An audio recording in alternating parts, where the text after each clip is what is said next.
और मैं आपको एक अपना एक बहुत ही एम्बैरेसिंग एक्सपीरियंस बताता हूँ लाइफ का, जो अगर पहले वाला संदीप होता, मतलब कि वो स्कूल वाला संदीप, तो वो बैठ करके रोता, चीखता, चिल्लाता। लेकिन ये जो कॉलेज वाला संदीप था, जो सीख गया था अपने ऊपर हंसना, उसने बड़ा एंजॉय किया। उसके लिए वो मजा था, मस्ती थी। आप में से कितने लोग बस में ट्रैवल करते हैं, भरी हुई बस में, जिन्होंने अच्छे से ट्रैवल किया है या पहले कभी किया है? ऑलमोस्ट सब ने। तो आप लोग बड़े आराम से रिलेट कर पाएंगे कि मैं क्या बोलने वाला हूँ। मैं कॉलेज से अपने घर आ रहा था एक बस के अंदर, और वो बस पूरी खचाखच भरी हुई थी। और बस में ट्रैवल करने की मेरे को सबसे खराब चीज ये लगती है कि उसमें जब बस पूरी तरह से भरी होती है तो सबके हाथ ऐसे होते हैं, और ज्यादातर लोगों ने डिओड्रेंट नहीं लगाया होता। आप लोगों ने शायद ये प्रॉब्लम फेस करी होगी। तो हुआ क्या कि मैं ऐसे ही बस में ट्रैवल कर रहा, बस पूरी भरी हुई, और मुझे एक बड़ी अच्छी खुशबू आई, मतलब कमाल के एक परफ्यूम की खुशबू। और मैंने कहा यार ये क्या है, जहन्नुम में जन्नत दिख रही है, क्या है ये? मैं मतलब उसमें खो गया, उस खुशबू में। और मैंने अपने दोनों तरफ देखा, मैंने कहा ये कहां से आ रही है? तो मैंने पहले इधर देखा, इधर से नहीं थी। उधर देखा तो मेरे पीछे लेफ्ट साइड में एक लड़की खड़ी हुई थी, और उसने परफ्यूम लगाया। लड़की के नाम पे वो करने वाली बात। और जैसे मेरी नजर पड़ी कि ये इस लड़की में से परफ्यूम की खुशबू आ रही है, तो मेरे फेस पे हल्की सी स्माइल आ गई।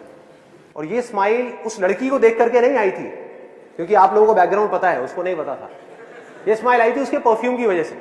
तो मैंने देखा और मैंने कहा कितना अच्छा परफ्यूम है। तो हल्की सी स्माइल आई, लेकिन उस लड़की को ये डाउट हो गया कि मैं उसको छेड़ रहा हूं, मैं उसमें लाइन मार रहा हूं। और वो बिल्कुल गुस्से से मेरे को घूरने लग गई, मतलब उसने गुस्से वाली मेरे को लुक दी, और मैंने फटाफट से अपना मुंह नीचे कर लिया।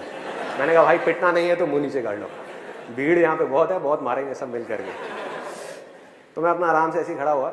उसके 10-15 मिनट बाद में, गर्मी बहुत ज़्यादा थी, गर्मियों का टाइम था, और मेरे फेस पे पसीना आया। तो मैंने क्या किया, अपनी जेब में हाथ डाला रुमाल निकालने के लिए। अब ध्यान से देखो मेरा हाथ कैसा है, क्योंकि मैं आपको बता चुका हूँ कि मेरी उंगली मुड़ती नहीं है। तो मैं गया, मैंने जा करके अपनी जेब में हाथ डाला, रुमाल निकाला, और जब रुमाल निकाल रहा था तो वो उंगली जा करके उस लड़की के पैर पे टच हो गई। उसके पैर पे टच हो गई। आपने वो कहावत सुनी होगी, कंगाली में आटा गीला। बिल्कुल ऐसे ही कुछ मेरे साथ में हुआ कि पहले मेरी पिटने वाली हालत थी, और ऊपर से वो उंगली जा करके उसके पैर पे टच हो गई। मैं रुमाल लेकर के चुपचाप अपने फेस पे आया, और मेरी हालत खराब। मैं मन ही मन सोच रहा, मैंने कहा भाई अब क्या करूं? दो ऑप्शन है मेरे पास में। एक तो ये है कि पलट करके इसको फटाफट से सॉरी बोल दूं, लेकिन उसमें एक रिस्क है कि क्या हो अगर उसको पता ही नहीं है कि उंगली मेरी थी इतनी भीड़ में।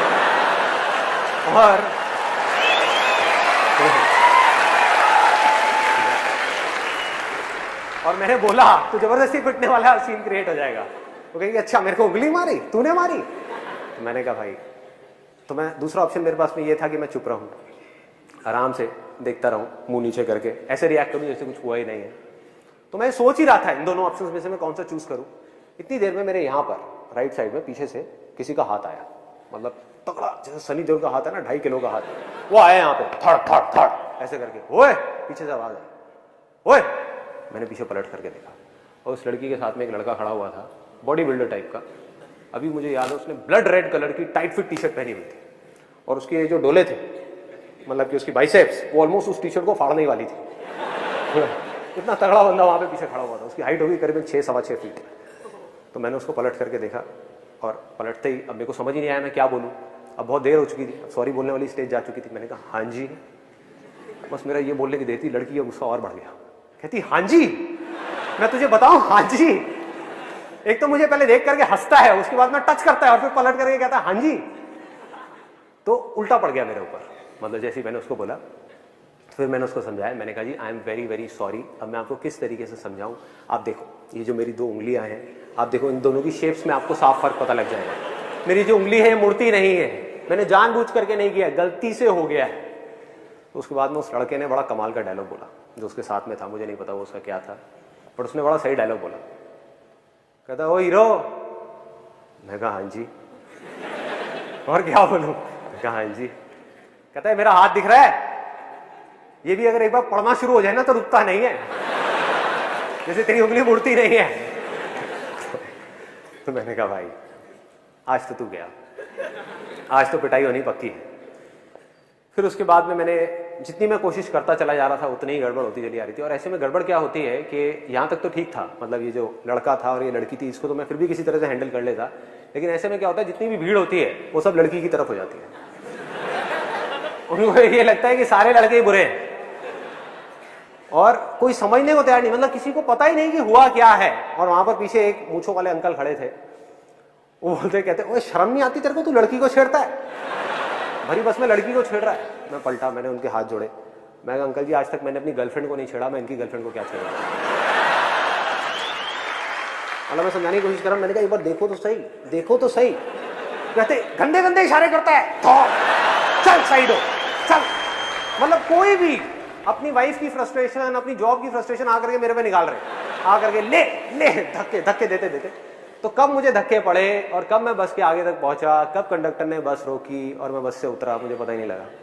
सब कुछ अपने आप हो गया, धक्के खाते खाते खाते खाते बीच रास्ते में मुझे बस से निकाल दिया। इनफैक्ट मेरा जो कॉलेज का बैग था वो भी बस में रह गया। और मैं उतरा, और उतर करके अगर वो पहले वाला संदीप होता, वो स्कूल टाइम वाला, तो वो क्या करता, वो रोता, वो जा करके भगवान को बोलता, हे भगवान तूने मेरे साथ में क्या किया, मेरी तो कोई गलती भी नहीं थी, ऐसे पिट गया, ऐसे मेरे कपड़े फट गए, ऐसे ये सब हो गया, यही करता। और दूसरी चीज क्या करता, इस एक्सपीरियंस को, ये जो हुआ मेरे साथ में, इसको एक भयानक सपना समझ करके भूलने की कोशिश करता, ये भूल जाओ। और मजे की बात पता है क्या है, आप जितना भी किसी चीज को भूलने की कोशिश करते हो वो चीज उतनी ही याद आती है। हुआ आप लोगों के साथ ऐसा? जितनी कोशिश करता वो अंदर ही अंदर मेरे रह जाता, मतलब बाहर नहीं आ पाता कभी। लेकिन ये था पहले वाला संदीप, मतलब कि वो स्कूल वाला संदीप जो अपने कॉलेज के फ्रेंड से नहीं मिला था, लेकिन वो मर चुका था। अब था ये कॉलेज वाला संदीप। मैंने क्या किया, वहां से उतरा, मैंने कहा यार बैग तो अंदर रह गया है, लेकिन दोबारा पिटने की मेरी हिम्मत नहीं थी। तो मैंने कहा दोबारा जाना तो बस के अंदर ठीक नहीं है। तो साइड में आया, वहां पर आकर के एक पानी की रेडी वाला खड़ा हुआ था, गर्मियों के अंदर वहां पे पानी की रेडी वाले खड़े होते हैं, उससे बढ़िया सा नींबू पानी बनवाया, नींबू पानी बनवा करके रोड के साइड में बैठा और हंसने लगा, अपने ऊपर ही हंसने लगा, मतलब अकेले में खुद का मजाक उड़ा रहा था। और बार बार सोच रहा, मैंने कहा यार मैंने सॉरी क्यों नहीं बोला। और अपने घर गया, वहां जाकर के अपनी सिस्टर को एक किस्सा सुनाया। मैं कहा देख भाई मेरे साथ में ऐसी ऐसी चीजें हुई है। सिस्टर भी बहुत हंसी, कहती भैया तू तो बिल्कुल ही बेवकूफ है, बिल्कुल ही पागल है, ये क्या जरूरत थी ये सब करने की। मैंने कहा मैंने किया थोड़े, वैसे ही हो गया, मैं क्या करूं। उसके बाद में अपने उन स्कूल फ्रेंड्स के पास में गया, वही जो मेरा बहुत मजाक उड़ाते थे, उनके पास में गया, उनको भी जा करके अपना पूरा किस्सा सुना दिया। और वो भी बहुत हंसे, कहते हमने सही नाम रखा था तेरा, उंगली देख उंगली करी दी ना तूने। कहते तू बाहर नहीं आया, पंगे नहीं लिए ना। मैंने कहा हाँ यार क्या करूं, मैं ऐसा ही हूं। तो अब फर्क क्या था, क्योंकि मैं खुद पे हंसना सीख चुका था, उस समय नहीं आता था। तो अब वो लोग जैसे ही मेरा मजाक उड़ाते, पहले वो मुझे एक बोलते, मैं उनको दो बोलता, अब वो मुझे एक बोलते, मैं खुद के बारे में एक चीज और ऐड कर देता। वो कहते हाँ वे उंगली। मैंने कहा हाँ यार तुम सही कह रहे हो, सही नाम रखा है तुमने मेरा, मैं हूं ही बेवकूफ, मैं हूं ही पागल। तो ये करते करते हुआ क्या, मजे की बात मेरे को अभी भी याद है, उनमें से एक लड़का जो मेरा सबसे ज्यादा मजाक उड़ाता था स्कूल टाइम में, उसने बोला, जब ऐसे ही कुछ देर तक ये चलता रहा, उसने बोला, कहता भाई संदीप तू बिल्कुल बदल गया है, तू तो बिल्कुल ही बदल गया है। और उसकी जो टोन थी ना बोलने की, वो खुशी वाली टोन नहीं थी। He was in a state of shock. वो सदमे में था कि भाई ये हुआ क्या इस लड़के को, वो सदमे में था। क्यों? क्योंकि उसकी पावर उसके हाथ से चली गई थी। सोचो किसी के हाथ में बहुत ज्यादा पावर हो और वो एकदम से चली जाए रातों रात, तो क्या होगा, वो कैसे रिएक्ट करेगा, वो शॉक में आ जाएगा ना, कहेगा भाई ये क्या हुआ है, ये हो क्या रहा है। क्योंकि उसकी पावर थी क्या, उसकी पावर थी मेरा गुस्सा। मुझे गुस्सा आता था और वो मुझे गुस्सा दिलाता था। मैं चिढ़ता था, वो मुझे चिढ़ाता था। मैंने चिढ़ना बंद कर दिया, अब वो किसको चिढ़ाएगा। सोचो, उसकी पावर गायब, उसके जोक्स फेल, पूरी तरह से फेल।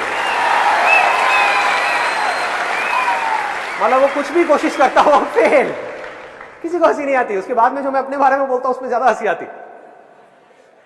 तो ये मेरा लाइफ का छोटा सा मैंने आपको एक्सपीरियंस बताया कि किस तरह से अगर हम अपने अंदर एक इतना छोटा सा चेंज लेकर के आ जाए तो किस तरह से हमारी लाइफ एक बिल्कुल ही अलग डायरेक्शन पे निकल जाती है।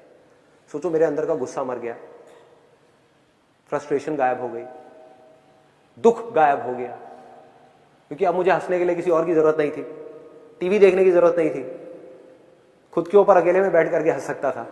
कितना कुछ मिल गया छोटी सी चीज के थ्रू। और आपने भी शायद ये चीज नोट करी होगी कि जब मैं स्टेज पर होता हूं या वैसे भी रियल लाइफ में भी, कि किसी भी तरह का कोई भी जोक क्रैक करने में, चाहे कितने भी लोग बैठे हो, चाहे 10 लोग बैठे हो, चाहे 10,000 लोग बैठे हो, मुझे 1% भी दिक्कत नहीं होती। हुआ क्या है कि आज मुझे अच्छे तरीके से समझ आ चुका है कि मैं चाहे कैसा भी जोक क्रैक करूं, यहां पर कैसा भी, अच्छा हो या बुरा हो, एक चीज गारंटीड है, आप लोगों ने हंसना ही हंसना है।